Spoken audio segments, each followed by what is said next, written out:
Social update UG. Activists welcome EU Parliament resolution on stopping EACOP. Activists oba abeekalakaasi simanga n'abalumirirwa eddembe baaniriza ekiteeso kya Parliament y'e Bungereza oba eya Bulaaya eya European Union okubeera nga baagala Museveni ne East Africa wamu bastopping pipeline ey'amafuta eyagala okubeera ng'ezimbibwa okuva wali e Uganda ng'egenda paka Tanzania esobole okubeera ng'esobozesa Uganda okubeera nga efulumya amafuta gaayo n'egatonda.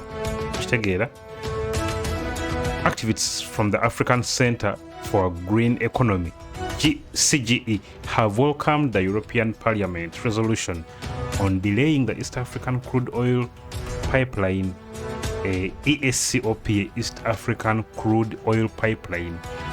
No, Museveni said that they shall, come what may, they have to make sure that they export the oil by 2025.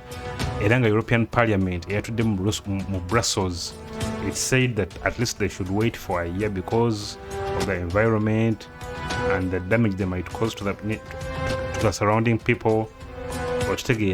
It's as if the Europeans, they don't want independence in oil exportation from East Africa, since they are the ones who are currently doing that, and they don't want any other country to do that because it might kind of give them a loose end in terms of dictatorship and all that, and controlling whatever they want.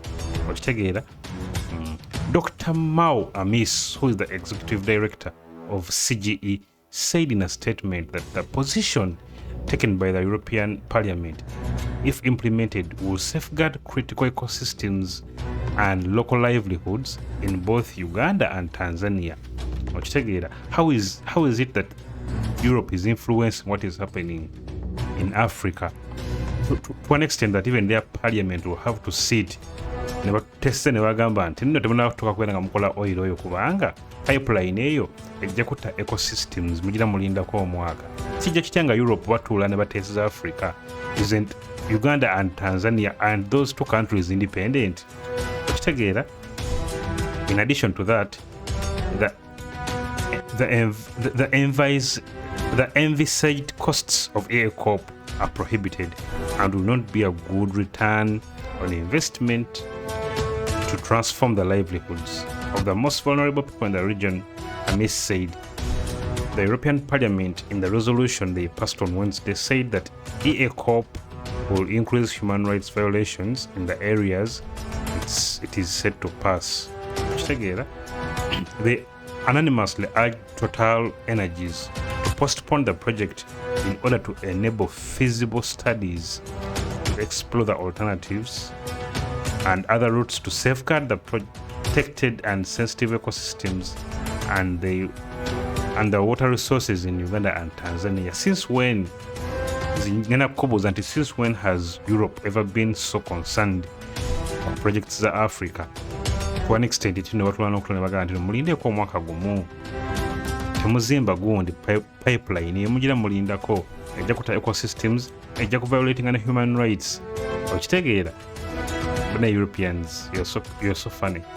The EU legislators also urged Total Energies to explore alternatives in order to reduce the potential vulnerability of watersheds in the African Green Lakes region or Great Lakes region. CGE's Amis added that with the already existing challenges of poor governance and lack of capacity in Uganda, the oil project will not and cannot extensively contribute to solving the country's socio-economic challenges as envisioned. Besides that, Uganda's oil risks being a stranded asset in the future, which will lead to significant losses for the government, he added. Activists from the Green Future Initiative in Uganda, Fridays for Future Uganda, among others, also welcomed the European Parliament resolution. I'm thinking bano abantu abekalakasiza ku nsonga eno. They have just been fueled by some NGOs or a thing of that sort. They urge that EACOP which is said to be the longest heated crude oil pipeline in the world, will lead to approximately 12,000 families being displaced from their ancestral lands. Kyeneebuuza mu aba European Union, how is it that when you support oba mwagira entale eziri mu Congo, you don't think about displacements? You only think about that when Africa is trying to build something good for itself. Together, they said that farmlands, which are a source of income and food to most people living in these communities, are also being destroyed, while locals still report that no fair compensation has been paid. President Museveni, in a statement on Friday, assured Ugandans that nothing can stop works at EACOP. The president insisted that nothing can change what has already been agreed upon, the construction of the pipeline. Okitegeera Museveni ye yasazeewo dda n'agamba nti no tewali kigenda kubeera nga kikola ki nga kiyimiriza pipeline eno okubeera ng'ezimbibwa. Museveni ye yasazeewo n'agamba nti tewali kigenda kubeera nga kiyimiriza pipeline eno kubeera ng'ekola ki ng'ezimbibwa. The President of Uganda, His Excellency Museveni, has come out to affirm that East African crude oil pipeline will be built no matter what. This is after the European Parliament passed a resolution ordering Uganda and Tanzania to stop the works of the project. They even advised their member states not to advance any form of help, financial or diplomatic, in the two nations towards the oil and gas projects. Okitegeera ebyo nno bikwata ku oil pipeline eyo efuuse topic ennene. Europe egamba temugizimba, Museveni agamba tulina okugizimba oba ki with or without Total Energies. Ate nga basayininga dda Museveni ye abagamba nti no mba temwagala kuzimba naffe, you compensate us tufune kampani endala awe tukolagane nayo tugikozesa okuzimba, tetujja kwesibako mmwe. Tell me what you think in the comments. Don't forget to subscribe and hit that bell button. Peace.